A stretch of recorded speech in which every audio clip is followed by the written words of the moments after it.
बिस्मिल्लाहिर्रहमानिर्रहीम। तो आज हम डिस्कस करेंगे vector form of Coulomb's law. तो जो कूलम फोर्स है ये म्यूचुअल फोर्स है। इससे क्या मुराद है कि जितनी फोर्स चार्ज Q1 Q2 के ऊपर लगाएगा बिल्कुल उतनी ही फोर्स चार्ज Q2 Q1 के ऊपर लगाएगा। जो मैग्नीट्यूड में तो इक्वल है लेकिन डायरेक्शन में क्या है, opposite.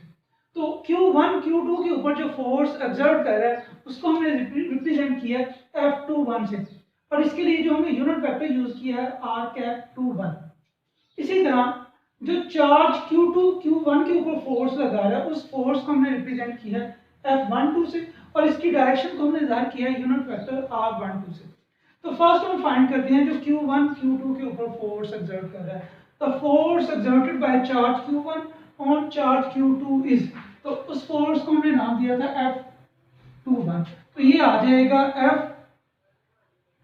F21 is equal to, Coulomb law को हम यूज करेंगे 1/4πε0 Q1 Q2 r²। क्योंकि वेक्टर फॉर्म में हमने लिखा तो साथ हम यूनिट वेक्टर लिख देंगे, तो यूनिट वेक्टर आ जाएगा r unit vector is equal to 1। ये वो फोर्स है जो चार्ज Q1 Q2 के ऊपर लगा रहा है। नेक्स्ट हमें फाइंड करना है कि जो चार्ज Q2 Q1 के ऊपर फोर्स एक्सर्ट करता है। तो नेक्स्ट आ जाएगा the force exerted by charge Q2 on Q1 is, तो उसको हमें फाइंड करना है। तो ये हमारे पास 2 1 थी, तो जो सेकंड फोर्स है ये किसकी इक्वल है 1 2 के, तो इसको हम ऐसे लिख सकते हैं F12 इज इक्वल टू, बाकी सेम हमारे पास रहेगा 1/4πε0 Q1 Q2 r²। नेक्स्ट आपने क्या कर देना, यूनिट वेक्टर हम लिख देंगे, तो इसके साथ यूनिट वेक्टर क्या आ जाएगा R12। अब यहां पर अगर हम देखें तो ये यूनिट वेक्टर और ये यूनिट वेक्टर अपोजिट डायरेक्शन को रिप्रेजेंट कर रहे हैं, मैग्नीट्यूड दोनों की सेम होगी। तो इसको हम ऐसे भी लिख सकते हैं R12 is equal to -R21, यहाँ माइनस का साइन।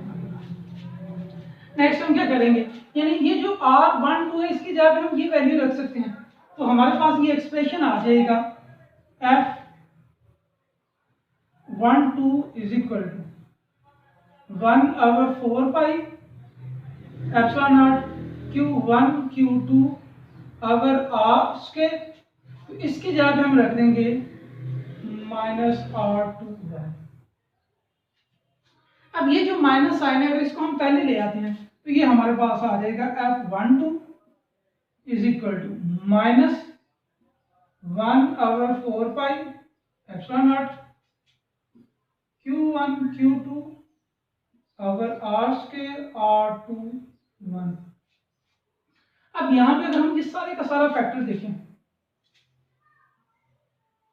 तो ये सारे का सारा फैक्टर किसके इक्वल है, F21 के। तो हमारे पास एक्सप्रेशन आ जाएगा F12 is equal to -F21। अब ये एक्सप्रेशन क्या बताता है, ये एक्सप्रेशन बताता है कि Q1 Q2 के ऊपर जो फोर्स लगा रहा है वो बिल्कुल उसकी इक्वल है जो Q2 किसकी इक्वल लगा रहा है, Q1 के मैग्नीट्यूड में। लेकिन नेगेटिव साइन क्या बताएगा कि इसकी डायरेक्शन क्या है, अपोजिट है। उसके बाद नेक्स्ट हम डिस्कस करेंगे इफेक्ट ऑफ मीडियम।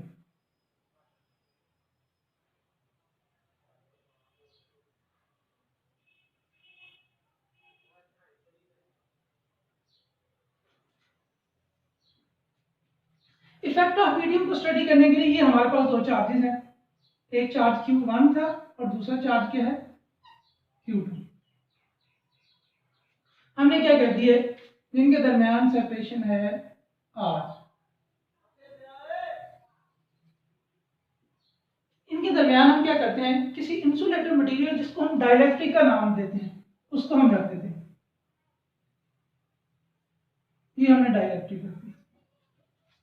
ये ऑब्जर्व किया गया कि जो ही हम क्या करते हैं किसी डाइलेक्ट्रिक मटेरियल को रखते हैं तो जब हम डाइलेक्ट्रिक मटेरियल को रखते हैं तो सर्टेन फैक्टर, ये हम एप्सिलॉन आर का नाम देते हैं, तो सर्टेन फैक्टर क्या होगी, जो कूलम्ब फोर्स है वो रिड्यूस हो जाएगी।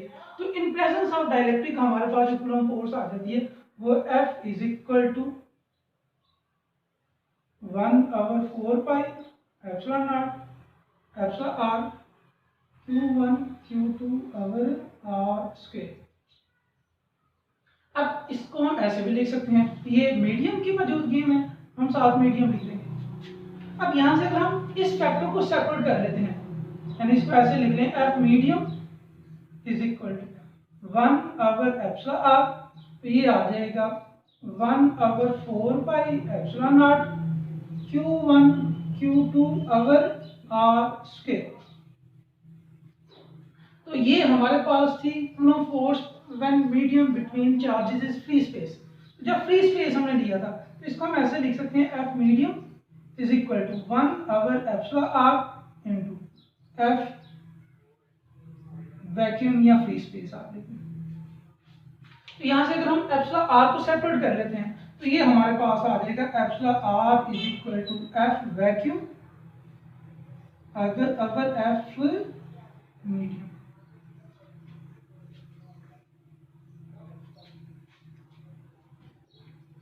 तो हमारे पास जो एप्सिलॉन आर है इसको हम डाइलेक्ट्रिक कांस्टेंट का नाम देते हैं या रिलेटिव परमिटिविटी का नाम दिया जाता है, इसको हम नाम देते हैं डाइलेक्ट्रिक कांस्टेंट आर रिलेटिव